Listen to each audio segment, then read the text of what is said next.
محبت بے درد سا درد ہے۔ ناول خاتون نے اپنے ہینڈ بیگ سے نکالا ہی تھا کہ اس کے ساتھ بیٹھے ہوئے لڑکے کے چہرے پر طنزیہ مسکراہٹ آ ٹپکی۔ اس نے خاتون کی طرف دیکھا جو حجاب میں تھی۔ ہاتھوں پر اس نے باریک کپڑے کے کالے دستانے چڑھا رکھے تھے۔ چہرے پر نقاب تھا، صرف اس کی سیاہ گہری آنکھیں نظر آ رہی تھیں۔ خاتون کی نظریں ناول کے پنوں پر لفظوں کا تعاقب کر رہی تھیں۔ وہ لڑکا اٹھا، واش روم کی طرف چل دیا۔ وہ 25 سال کا پرکشش لڑکا تھا جس کی رنگت گوری، قد کاٹ متوسط تھا۔ روشن پیشانی کے اوپر ہلکا سا محراب تھا جو اکثر لمبے سیاہ بالوں کے نیچے چھپا رہتا تھا۔ کالی سیاہ آنکھوں میں اکثر بیشتر لالی رہتی تھی۔ اس لڑکے نے واش روم کی طرف جاتے ہوئے بزنس کلاس کے دوسرے مسافروں پر واجبی سی نگاہ ڈالی، جن میں سے کافی سارے لنچ کرنے کے بعد نیند کی آغوش میں تھے۔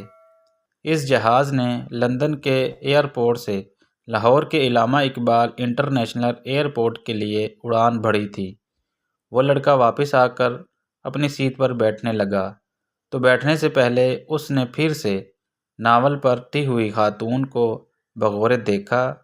اس خاتون کی عمر 35 کے آس پاس تھی۔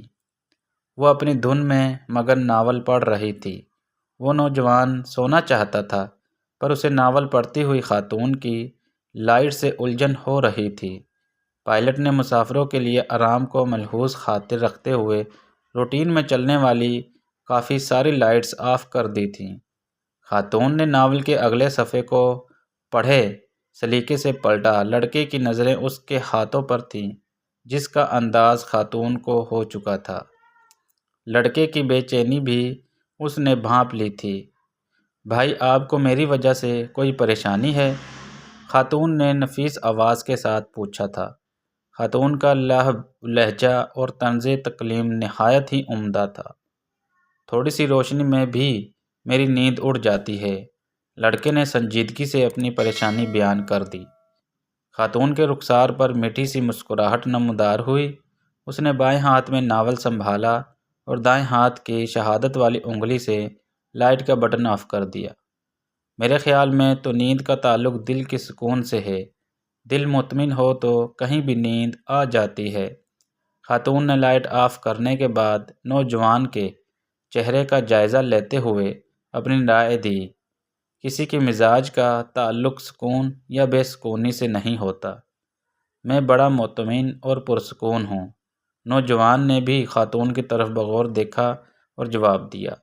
خاتون کے ہونٹوں پر نوجوان کی بات سن کر پھر سے ہلکا سا تبسم آیا تھا۔ بھائی، میں نے آپ کی بات نہیں کی تھی۔ خیر، آپ آرام کرو۔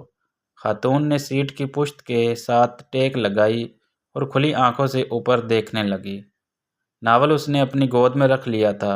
اس نے پچھلے 6 گھنٹوں کے مسافت کے دوران ان دونوں نے تعارفی مسکراہٹ کے ساتھ صرف ہائے ہیلو، سلام دعا اور شکریہ ہی ایک دوسرے سے کہا تھا۔ خاتون کی گود میں پڑے ہوئے ناول نے ایک دفعہ پھر سے نوجوان کی توجہ حاصل کر لی تھی۔ آپ بھی اس طرح کے ناولز پڑھتی ہیں؟ نوجوان نے سونے کے بجائے سوال پوچھ لیا۔ خاتون اس کی آواز پر جوں کہ اس کی طرف دیکھ کر پوچھا۔ کس طرح کے؟ مطلب میں سمجھی نہیں۔ اب کی بار خاتون کے چہرے پر سنجیدگی تھی۔ ڈائجسٹوں میں قسط اور چھپنے والے ناولز جن کا کوئی مقصد نہیں ہوتا، صرف اور صرف وقت کا ضیاع۔ نوجوان نے 2 ٹوک خود ہی تبصرہ کر دیا۔ آپ نہیں پڑھتے ایسے بے مقصد ناولز؟ خاتون نے سوالیہ نظروں سے پوچھا۔ نوجوان نے ہلکا سا قہقہ لگا دیا۔ واہ! اور زور سے ہنستا اگر اسے دوسرے مسافروں کی نیند کا خیال نہ ہوتا۔ ایک بات تھی، وہ دونوں دھیمے سروں میں اپنی بات کر رہے تھے۔ میں نے تو بازالہ کو بھی سختی سے منع کر دیا تھا کہ خبردار جو ایسے ناولز پڑھیں۔ بازالہ آپ کی شریک حیات ہے؟ خاتون نے ہولے سے پوچھا۔ میں نے ابھی شادی نہیں کی، نوجوان نے خشک لہجے میں جواب دیا۔ بہن ہے؟ خاتون نے اندازہ لگایا۔ نوجوان نے نفی میں گردن ہلائی اور کہنے لگا، بہن تو نہیں ہے، ہاں، بہن جیسی ضرور ہے۔ خاتون نے سنا تو ہلکا سا مسکرائی، پھر سے ٹیک لگائی اور اوپر دیکھنے لگی۔ لڑکے نے حجاب کے باوجود اس کی دبی دبی مسکراہٹ دیکھ لی تھی۔ آپ میری بات پر مسکرا کیوں رہی ہیں؟ نوجوان نے کچھ خوفی سے پوچھا۔ گہری نظر ہے آپ کی، پردے کے پیچھے والی مسکراہٹ بھی دیکھ لیتے ہیں۔ یہ میرے سوال کا جواب تو نہیں؟ لڑکے کے روکھے لہجے پر خاتون نے اسے دیکھا، پھر سنجیدگی سے کہنے لگی، دیکھو بھائی، رشتے جیسی کے ہوں سہارے نہیں چل سکتے۔ بہن صرف اور صرف بہن ہوتی ہے، بہن جیسی نہیں ہوتی۔ ہم اکثر کہتے ہیں یہ میری بہن جیسی ہے، وہ خاتون میری ماں جیسی ہے، آپ میرے باپ جیسے ہو، تم میرے بیٹے جیسے ہو۔ کبھی کوئی مرد یہ نہیں کہتا، میں اس خاتون کو اپنی بیوی جیسا ہی سمجھتا ہوں۔ آپ نے کبھی بھی کسی خاتون کے منہ سے یہ نہیں سنا ہوگا کہ میں اس مرد کو اپنے شوہر جیسا ہی سمجھتی ہوں۔ اب آپ نے طے کرنا ہے، بازالہ آپ کی بہن ہے یا نہیں؟ جیسی کوئی بیچ میں سے نکال دو۔ ویسے تو میں جلد ہی ہار نہیں مانتا، بہت ضدی ہوں۔ آپ کی بات دل کو لگی، میں اقرار کرتا ہوں بازلہ میری بہن ہے۔ دونوں کے ہونٹوں نے مسکراہٹ کا مزہ لوٹا۔ وہ لڑکا اس سادگی سے گفتگو کے دوران پہلی بار مسکرایا تھا۔ آپ تو فوراً رشتہ بنا لیتی ہیں، آپ کب سے مجھے بھائی کہہ رہی ہیں؟ بھائی مجھے کہاں آتے ہیں رشتے بنانا؟ خاتون نے اپنی گود میں پڑے ہوئے ناولز پر ایسے ہاتھ پھیرا جیسے وہ کوئی مقصد چیز ہو اس کی نظر میں۔ اس کے بعد خاتون نے اپنے پہلو میں پڑے ہوئے ہینڈ بیگ میں وہ ناول رکھ دیا۔ لڑکے نے اس سارے عمل کو بڑے غور سے دیکھا تو دل کی بات زبان پر لے آیا، لگتا ہے آپ کو اس ناول سے خاص لگاؤ ہے۔ خاتون نے بغیر تامل کے کہا، کوئی خاص وجہ نہیں، یہ میری ہی کہانی ہے۔ خاتون نے نظریں جھکائے ہی کہہ دیا، بازلہ کی بھی اس ناول کو پڑھنے کے بعد آپ جیسی ہی رائے تھی۔ کہنے لگی، بھائی یہ ناول پڑھ کر مجھے ایسا لگا جیسے یہ میری ہی کہانی ہو۔ نمل حیدر اس کی پسندیدہ رائٹر ہے۔ بازلہ کے پاس اس رائٹر کے سارے ناول موجود ہیں۔ لڑکا بڑے ذوق و شوق سے بازلہ کی باتیں خاتون کو سنا رہا تھا، حالانکہ وہ چرب زباں بالکل بھی نہیں تھا۔ نمل حیدر آپ کی بہن بازلہ کی تو پسندیدہ رائٹر ہے، اور آپ کی؟ خاتون نے اشتیاق سے پوچھا۔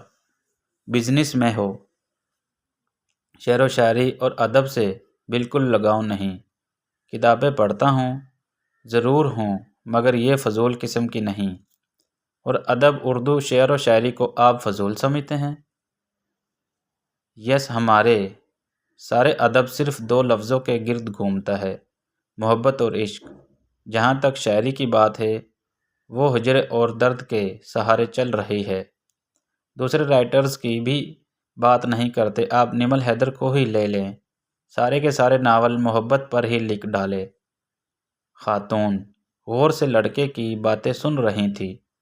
آپ نمل حیدر کے خلاف ہیں یا محبت کے؟ خاتون نے شائستگی سے پوچھا، دونوں کے۔ محبت ایک ایسا لفظ ہے جس کے سہارے لے کر دنیا میں سب سے زیادہ دھوکہ دیا جاتا ہے، لڑکے نے تلخی سے جواب دیا۔ خاتون اس کے جذباتی پن سے لطف اندوز ہو رہی تھی۔ محبت کی مخالفت تو سمجھ آ گئی، آپ کے بقول محبت کے دھوکہ سب سے بنتی ہے۔ نمل حیدر کے کیوں خلاف ہو؟ خاتون نے بڑے مزے سے پوچھا۔ وہ خیالی کردار تخلیق کر کے محبت کی وکالت کرتی ہے، لڑکے نے کسی ضدی بچے کی طرح جواب دیا۔ نمل حیدر نے صرف وہ کردار تخلیق کیے ہیں جو ہمارے ارد گرد معاشرے میں موجود ہیں۔ وہ کرداروں کو سوچتی نہیں بلکہ دیکھتی ہے، جو اسے دکھائی دیتا ہے وہ ویسے ہی لکھ دیتی ہے۔ خاتون نے یقین کامل سے کہا، آپ تو ایسے بات کر رہی ہیں جیسے آپ نمل حیدر کو جانتی ہیں۔ محبت بے درد سا درد ہے، وہی ناول ہے نہ جس میں لڑکا اور لڑکی ایک دوسرے کی خاطر جان دے دیتے ہیں۔ جی ہاں، ایمپلو سیمپل اور اردو میں کیا کہتے ہیں؟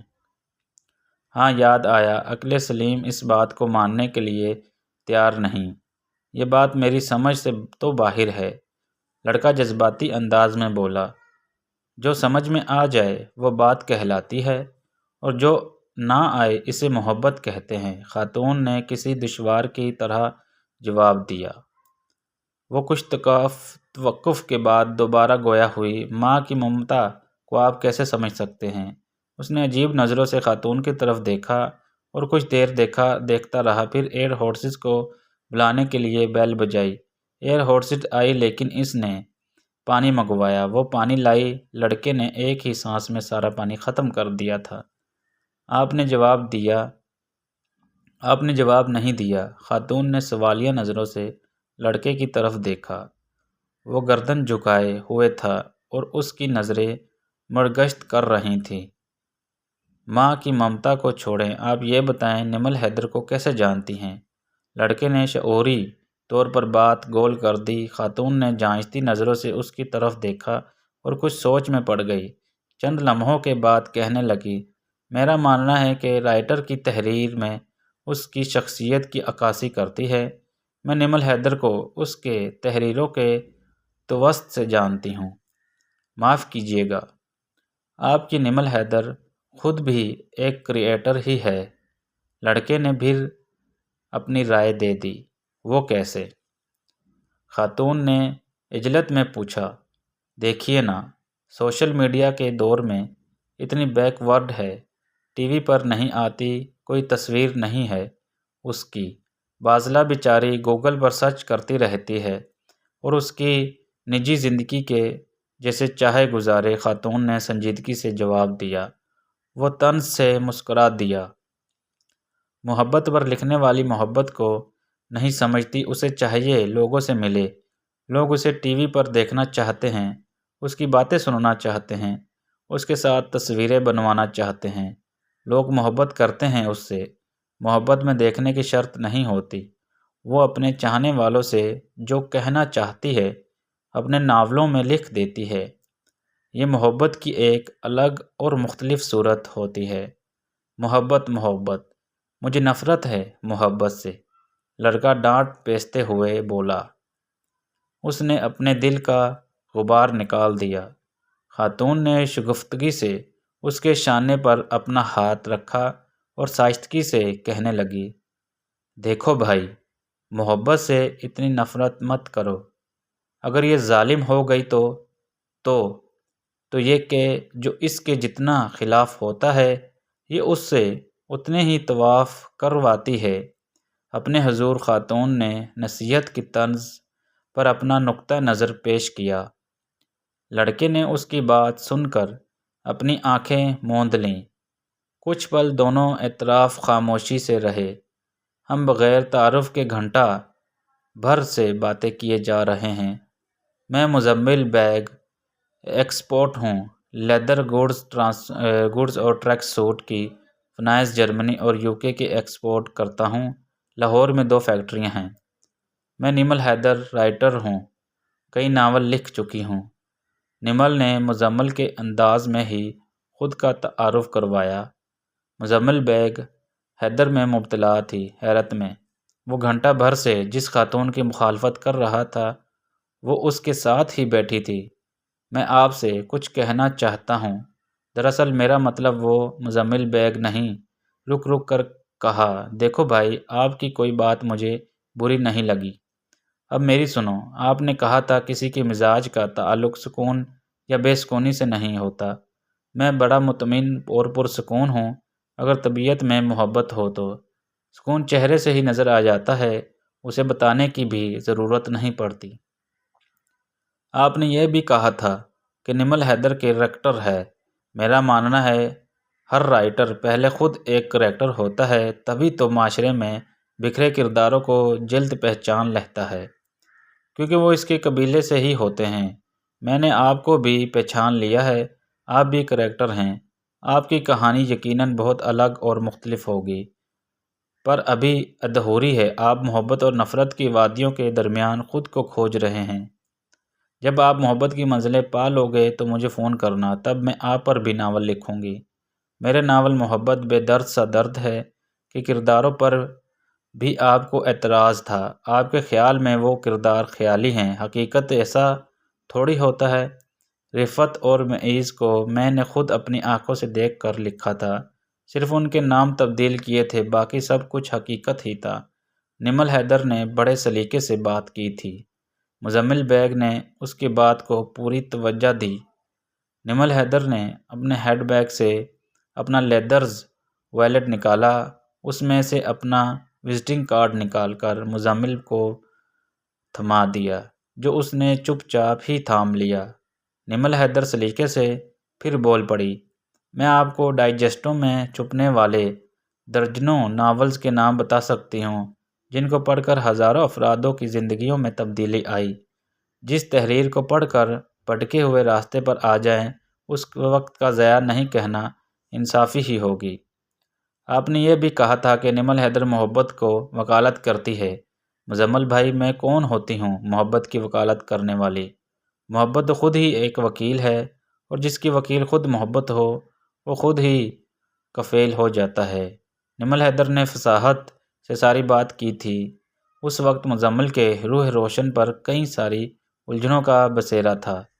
وہ ذہنی طور پر اس وقت محبت اور نفرت کے درمیان خلچ پر کڑ تھا۔ نمل حیدر نے اس کے چہرے کے تاثرات دیکھے تو مسکرائی اور میٹھی آواز میں کہنے لگی، مزمل بھائی، آخر بات مان کا ذکر ہوتے ہی آپ کے چہرے کے خد و خال تبدیل ہو گئے تھے۔ ایسا کیوں تھا؟ میں یہ تو نہیں پوچھوں گی کہ آپ کانچی معاملہ ہیں۔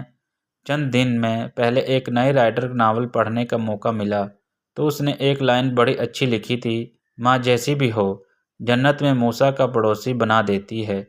حسین اتفاق ہے آپ کا نام میم سے شروع ہوتا ہے۔ ماں اور محبت بھی میم سے ہی ہے۔ مجھ سے ایک دفعہ ایک فین ای میل کے ذریعے پوچھا، نمل آپ ہی محبت کا مطلب تو بتائیں۔ میں چند دن سوچتی رہی، پھر مجھے جواب مل گیا، محبت کا مطلب ہے ماں، اور ماں کا مطلب ہے محبت۔ انشاءاللہ تھوڑی دیر میں ہم لاہور کے علامہ اقبال انٹرنیشنل ایئرپورٹ پر اترنے والے ہیں۔ حفاظتی بیلٹ باندھ لیجئے اور کرسی کی پشت سیدھی کر لیں۔ ایئر ہورسز نے نمل حیدر کی حکمت سے بھری باتوں کا سلسلہ تھوڑا سا جہاز کی لینڈنگ کے بعد بھی مزمل نے نمل حیدر کا ہینڈ کیری کیبن سے نکال کر اس کے حوالے کیا تھا۔ نمل حیدر نے مشکور نگاہوں سے اسے دیکھا اور مسکراتے ہوئے کہنے لگی، مزمل بھائی، کیوں بات ناگوارا گزارتی ہو؟ معذرت خواہ ہوں۔ شکریہ۔